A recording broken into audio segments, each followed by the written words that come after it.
Hey guys, welcome back. This is Total Fitness Podcast. My name is Matthew, I'm Walter. and today we are going to be talking about something we kind of already touched on, which is happiness. What is more important in life? Is it the happiness? Is it the fulfillment?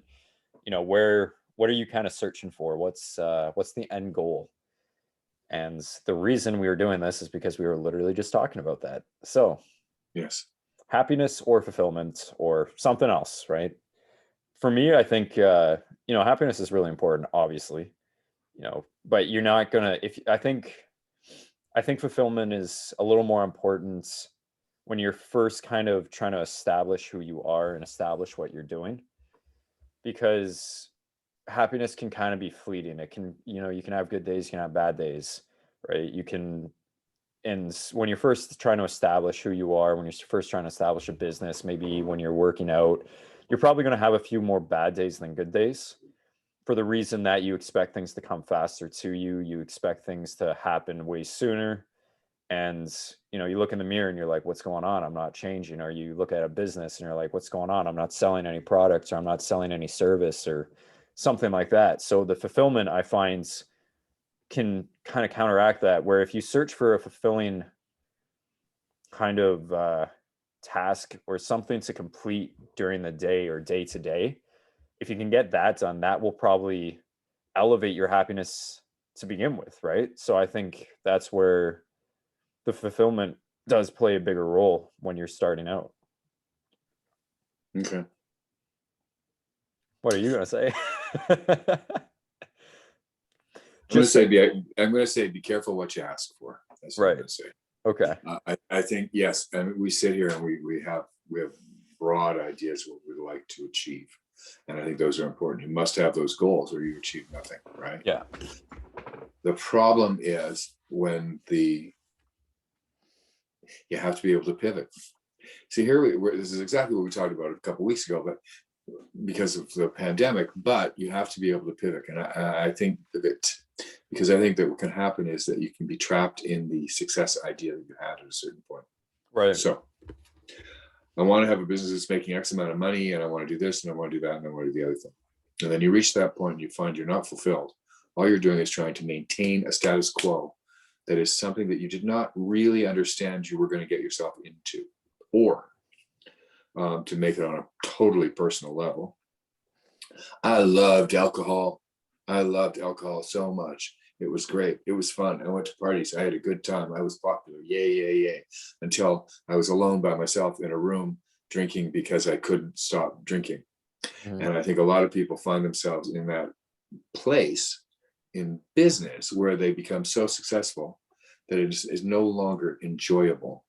Because what has happened is, instead of doing the thing that took them, instead of being a personal trainer who really enjoys personal training, all of a sudden you're running a corporation that's all about personal training, but you never get to train anybody. True. You know what I'm saying? True. So you know what I'm saying. So that's the one caveat that I have, that you have to be able to look at yourself on a regular basis and say, am I deriving the pleasure that I expect to derive from this? Right. What do I have to change to make it so that I can continue along the lines that I'm going, not to get trapped in the concept of, well, when I was 22, I wanted to achieve this. Now I'm 32, I've achieved it, Yeah. and I hate it, but I can't stop because I don't know what to do. You know what's funny? My Instagram post was actually about that today, or similar to that, right? Yeah. It's about, success or failure, or, are you holding your back from more success and more happiness because you're scared of the failure, or the idea that you would be classified as a failure, or look at yourself as a failure, right? It's the caveat that exactly what Walter says. You're afraid to pivot because you've been stuck on a path for so long. Let's look at weight loss, for example. You've been trying this one diet and you've been with this one coach for 2 years, and they haven't gotten you. You've been the exact same. You follow everything they say to the T, and they're just a horrible trainer. They don't know what they're talking about. But you've been with them for 2 years, so you can't say no, because you're like, well, at this point, everything that I brought up with him, he just shuts down, or brought up with her, she just shuts down. So I'm still the same weight. Maybe I'm a little bit stronger and maybe I'm a little bit fitter, but my whole plan, my whole goal was to lose weight, right?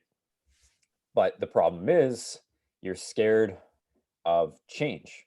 You're scared of what somebody new might say. You're scared of what might actually happen if you start losing that weight.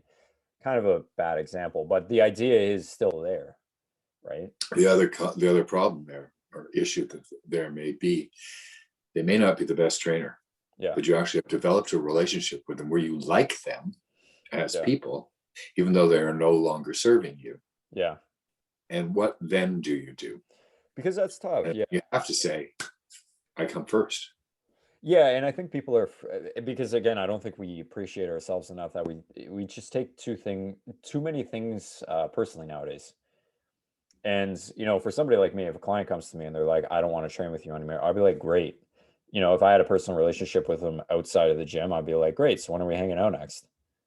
I don't care that you're not paying me anymore. I'm not. Mhm. That was a business relationship versus a friendship, right? Um, but to your point, it's kind of the same as saying, that toxic friend that you built that relationship with, and they're not that bad. So you don't really need to worry about cutting them off. But if they cut them off, you wouldn't have to worry at least one time a week and have to stress out one time a week with what they say or what they do or how they meet you or talk to you.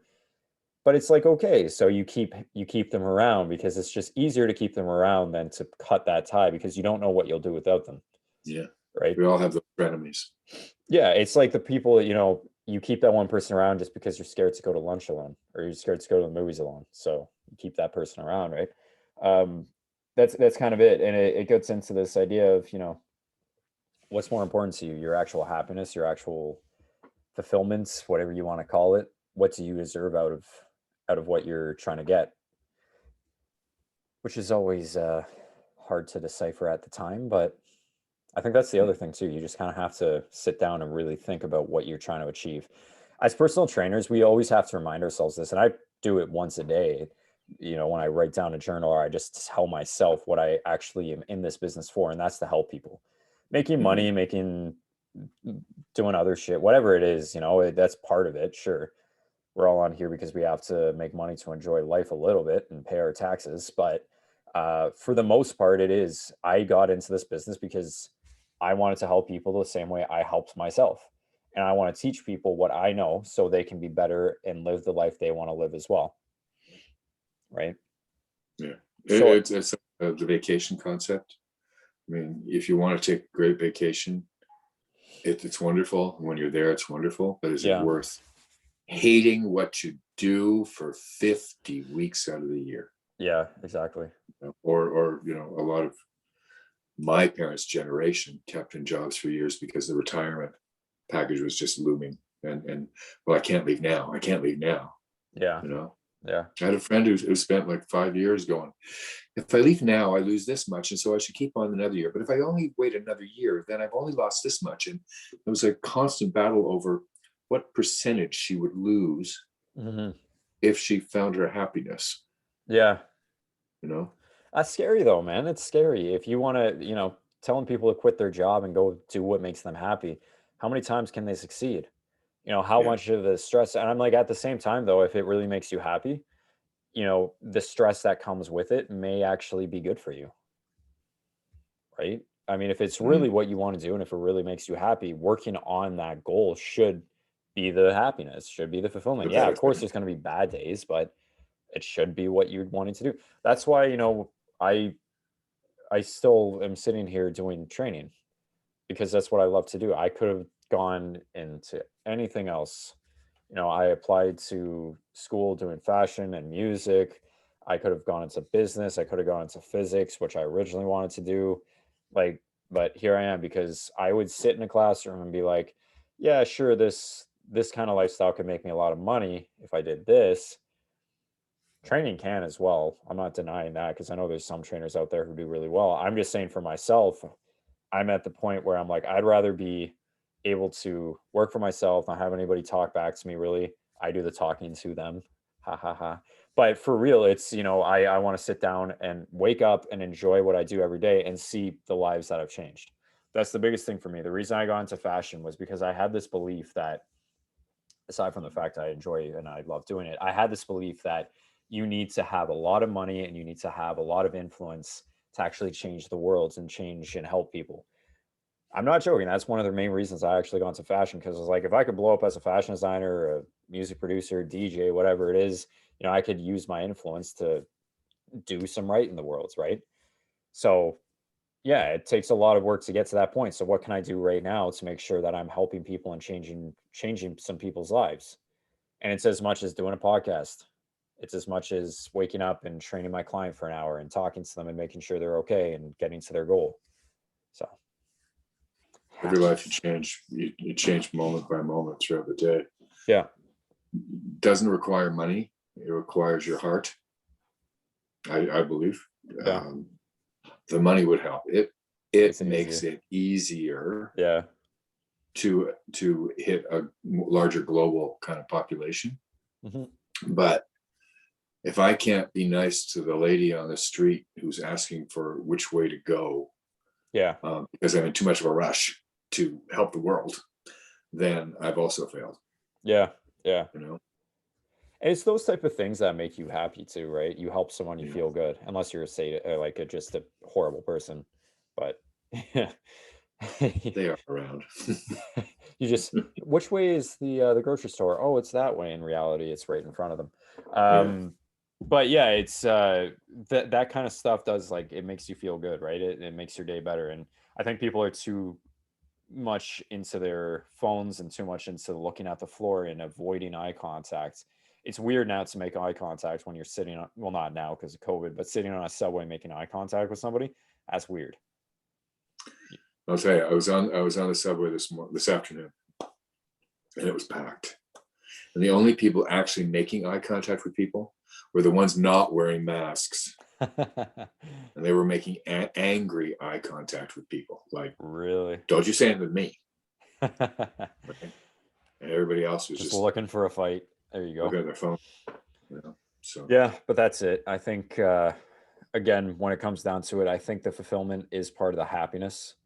But at the end of the day, you should be searching for something that makes you feel good. I think that's really it. You just have to feel good with what you're doing and how you're living. And it's not going to be perfect. It's not going to be great every single day. You just have to No. accept that. But the end goal should always be putting you at a spot where you think you will feel good, or you should know you should feel good. And at least once a day, you're doing something that makes it feel at least a little bit happy. Yeah. There Good. you go. Well, that's it for today, All right. guys. Thank you so much for watching. If you guys have any questions or comments, please leave it in the description or the comment section below, or just DM us on Instagram or We Facebook would or YouTube. love to hear from you. We We would. would love it. Any questions or even Yeah. suggestions for the show, right? That's it. Stay Other safe than that, stay blessed, stay breezy. and have a good one, guys.